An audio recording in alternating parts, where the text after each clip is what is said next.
বগুড়ায় যমুনা নদীর পানি বিপদসীমার উপর দিয়ে প্রবাহিত হচ্ছে। ভাসছে বিস্তীর্ণ জনপদ, ঘরবাড়ি, শিক্ষা প্রতিষ্ঠান। বন্ধ ঘোষণা করা হয়েছে সারিয়াকান্দির 15টি প্রাথমিক বিদ্যালয়। এরই মধ্যে উপজেলার 5000 হেক্টর জমির ফসল নষ্ট হয়ে গেছে। পানি বাড়তে থাকায় প্লাবিত হয়েছে নতুন নতুন এলাকা। সরকারি হিসেবে বগুড়ায় পানিবন্দী মানুষের সংখ্যা ছাড়িয়েছে 1.5 লক্ষাধিক। বাড়ছে বাসিন্দাদের দুর্ভোগ। বাঁধে আশ্রয় নেওয়া মানুষগুলো বিশুদ্ধ পানি, পয়ঃনিষ্কাশন আর খাবারের সংকটে দিন পার করছেন। দুর্গত এলাকা পরিদর্শন করেছেন স্থানীয় সংসদ সদস্য। গরু ছাগল যা আসলে সব আপনি পার করছি এই সাইডে। আর হলে এখন ঘর বাড়ির ভিতরে যে জিনিসপাতি আছে সব জিনিসপাতি নষ্ট হয়ে যাচ্ছে। নদীর কাছার দিয়ে একটা বেড়িবাঁধ দিত, তাহলে এই লোকগুলোর জন্য স্থায়ী একটা ব্যবস্থা হতো। আমি ত্রাণমন্ত্রীর সঙ্গে যোগাযোগ করেছি, সশরীরে ওনার সঙ্গে দেখা করেছি। উনি আশ্বস্ত করেছেন এবং 100 মেট্রিক টন চাল, নগদ 2 লক্ষ টাকা, 50 বান্ডিল টিন এবং তার সাথে নগদ টাকা উনি দিয়েছেন এবং বলেছেন আপনি এলাকায় যোগাযোগ করেন। যে কোনো পরিস্থিতি মোকাবেলা করার জন্য সরকার প্রস্তুত আছে এবং তিনি সহযোগিতা আমাদের করবেন। উজানের পাহাড়ি ঢলে জামালপুরে যমুনা, ব্রহ্মপুত্র সহ বিভিন্ন নদ নদীর পানি বৃদ্ধি অব্যাহত রয়েছে। এতে সার্বিক বন্যা পরিস্থিতির অবনতি হয়েছে। পানিবন্দী হয়ে পড়েছে 50,000 মানুষ। বন্যার পানির কারণে বন্ধ ঘোষণা করা হয়েছে 26টি শিক্ষা প্রতিষ্ঠান। বাড়িঘরে পানি ওঠায় গবাদি পশু নিয়ে কয়েকশো পরিবারের ঠাঁই হয়েছে আশ্রয়কেন্দ্রে। যমুনার পানি বাহাদুরাবাদ ঘাট পয়েন্টে বিপদসীমার 92 সেন্টিমিটার উপর দিয়ে প্রবাহিত হওয়ায় দেয়ানগঞ্জ, ইসলামপুর ও মাদারগঞ্জ উপজেলার 18টি ইউনিয়ন প্লাবিত হয়েছে। তলিয়ে গেছে কয়েক হাজার হেক্টর ফসলি জমি।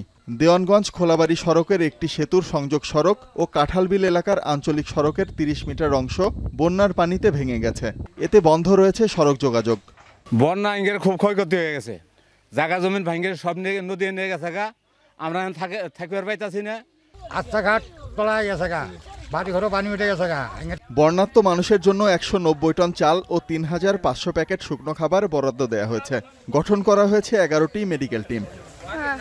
সিলেটের 13টি উপজেলার মধ্যে কয়েকটির বন্যা পরিস্থিতি কিছুটা উন্নতি হলেও ভয়াবহ অবস্থা ভারতের সীমান্তবর্তী জকিগঞ্জ উপজেলার। তৃতীয় দফা বন্যায় সুরমা কুশিয়ারার 4টি বাঁধ ভেঙে লোকালয়ে প্রবেশ করেছে ঢলের পানি।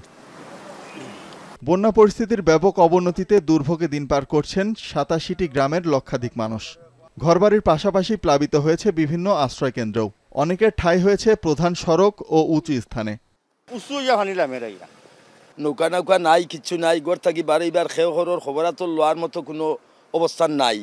মানুষের তো খেত কিছু তো আর নিচে গীতা তো বারবার আলি ফেলাইছ না, আর একবার ফেলাইবা আবার খাইয়া যাইব। নদীর কোনো ডাইক বান্ধা হয় নাই। হবিগঞ্জের আজমেরিগঞ্জে কৈয়ার ঢালা স্লুইস গেট ভেঙে প্রবল বেগে হাওরে ঢুকছে ঢলের পানি। এরই মধ্যে পানি ঢুকতে শুরু করেছে লোকালয়ে। তলিয়ে গেছে নওগাঁ, নোয়াহাটি, মাধবপাশা ও জলসুখা সহ কয়েকটি গ্রামের রাস্তাঘাট। কুশিয়ারা নদীতে পানি বৃদ্ধি এখনও অব্যাহত রয়েছে। আজমেরিগঞ্জ পয়েন্টে বিপদসীমার ওপর দিয়ে প্রবাহিত হচ্ছে।